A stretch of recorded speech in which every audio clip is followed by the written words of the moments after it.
నమస్తే, welcome to dot news. నేను అనుష. కప్పుకునేది కాషాయం కండువా, చేసేది పసుపు రాజకీయం. ఇది AP BJP chief Daggubati Purandeswari వ్యవహార శైలి.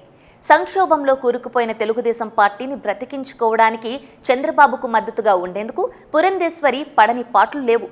ఏపీలో బీజేపీని బలోపేతం చేయవమ్మా అని అధ్యక్ష పదవి కట్టబెడితే బీజేపీని నిండా ముంచి మరిది చంద్రబాబు రాజకీయ ప్రయోజనాల కోసం ఎందాకైనా వెళ్తానంటున్నారు పురంధేశ్వరి.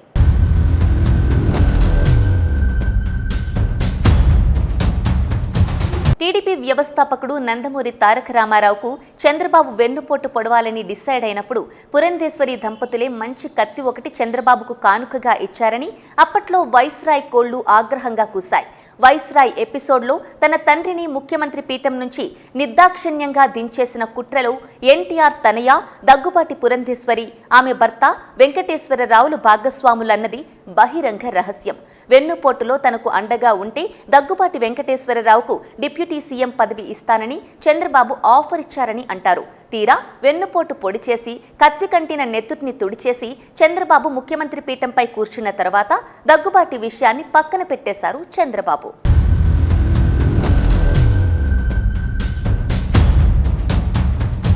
ఇవాళ రేపో తనకు ఉప ముఖ్యమంత్రి పదవి వస్తుందని దగ్గుబాటి కొద్ది రోజులు వెయిట్ చేశారు. అయితే ఉప ముఖ్యమంత్రి పదవి 6వ వేలు లాంటిదని, దానివల్ల ప్రయోజనం ఉండదని చంద్రబాబు మనసా వాచా కర్మేనా నమ్మడం వల్ల వెంకటేశ్వరరావుకు డిప్యూటీ సీఎం పదవి రాలేదు.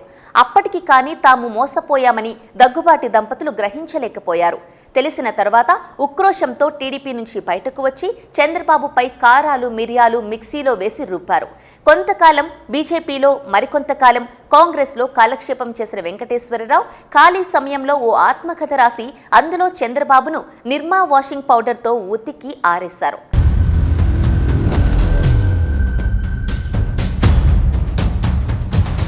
ఆ కోపం చాలా ఏళ్లపాటు చంద్రబాబులో ఉండిపోయింది.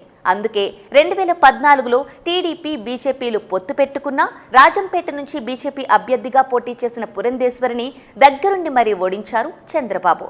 ఎన్నికల ఫలితాల రోజున పురంధేశ్వరి ఓడారని తెలిసిన తర్వాతనే చంద్రబాబు సంతృప్తిగా నవ్వారని టీడీపీ వర్గాలంటాయి.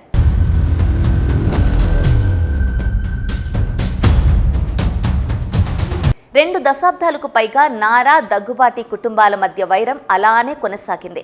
2019 ఎన్నికల్లో టీడీపీ ఘోర పరాజయం చెందడం, ఆ తర్వాత వరుసగా అన్ని స్థానిక ఎన్నికల్లోనూ టీడీపీ అడ్రస్ గల్లంతు కావడం జరిగిపోయాయి. 2024 ఎన్నికల్లోనూ టీడీపీ లేచి నిలబడే పరిస్థితి లేదని తేలిపోయింది. ఈ సమయంలోనే దగ్గుబాటి వెంకటేశ్వరరావుకు గుండె సంబంధ సమస్య వచ్చి ఆసుపత్రిలో చేరితే పరామర్శ పేరిట చంద్రబాబు వెళ్లారు. అలా వెళ్లడానికి రామోజీ సలహాయే కారణమంటారు.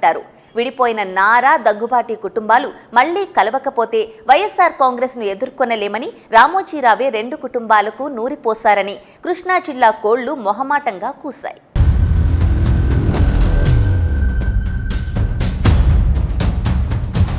అలా రాజగురువు ఇచ్చిన టిప్తో ఆసుపత్రిలో దగ్గుబాటి దంపతులు కాళ్ల మీద పడిపోయిన చంద్రబాబు వెన్నుపోటు ఘటన అనంతరం తాను చేసిన ద్రోహాన్ని ఒప్పుకొని క్షమించమన్నారట.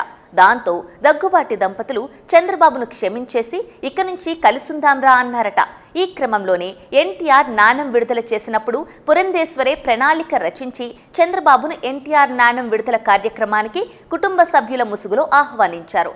అక్కడ బీజేపీ అధ్యక్షుడు నడ్డాతో 1-to-1 మాట్లాడుకునే వీలు కల్పించారు. బీజేపీతో తిరిగి పొత్తుకు ఆ క్షణానే చంద్రబాబు నడ్డాను మోహరించినట్లు నటించారు.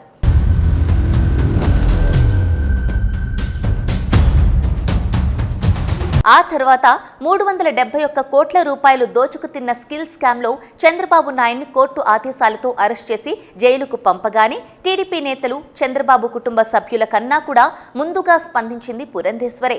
చంద్రబాబు అరెస్ట్ అన్యాయం, అక్రమం అని ఆమె ముందస్తుగా ఖండించేశారు. ఆ తర్వాత చంద్రబాబుకు బెయిల్ రాకపోవడంతో ఆ ప్రయత్నాల కోసం నారా లోకేష్ ఢిల్లీ వెళ్లి బీజేపీ అగ్రనేతల అపాయింట్మెంట్ కోసం విశ్వ ప్రయత్నాలు చేసినా ఫలితం లేకపోయింది. సరిగ్గా ఆ సమయంలోనే పురంధేశ్వరి ఏపీ బీజేపీ నేతలకు కూడా చెప్పకుండా అర్జెంటుగా ఢిల్లీ ఫ్లైట్ ఎక్కి హస్తెనలో దిగి అక్కడ తన చెల్లెలి కొడుకు నారా లోకేష్ను తీసుకుని పార్టీ అగ్రనేత, కేంద్ర మంత్రి అమిత్ షా నివాసంలో ఆయనతో భేటీ కుదిర్చి తన వంతు సహాయం అందించారు.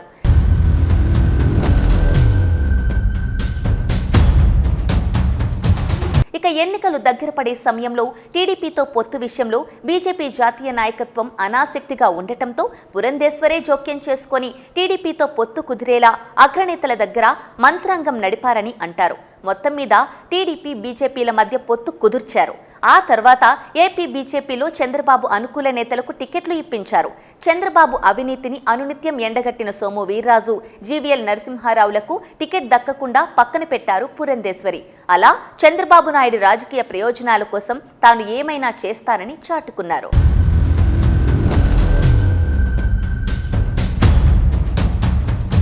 తాజాగా టీడీపీ నేతల అవినీతి విషయంలో చట్ట ప్రకారం నడుచుకుంటూ స్ట్రిక్ట్గా వ్యవహరిస్తోన్న ఐపీఎస్ అధికారులపై వేటు వేయాలంటూ ఏకంగా ఈసీకే లేఖ రాసి బరితెగించేశారు పురంధేశ్వరి. పలానా అధికారులు ఉంటే అన్యాయం జరుగుతుందని ఫిర్యాదు చేయడం వేరు, వారిని తప్పిస్తే ఆ స్థానాల్లో ఎవరిని వేయాలో కూడా పురంధేశ్వరే సిఫారసు చేస్తూ జాబితా పంపడం వివాదాస్పదమైంది.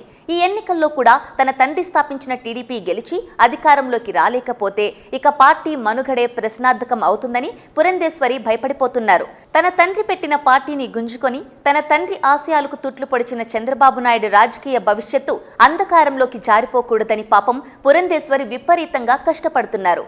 అయితే ఏవీ వర్కౌట్ కావంటున్నారు రాజకీయ పండితులు. Please subscribe .news.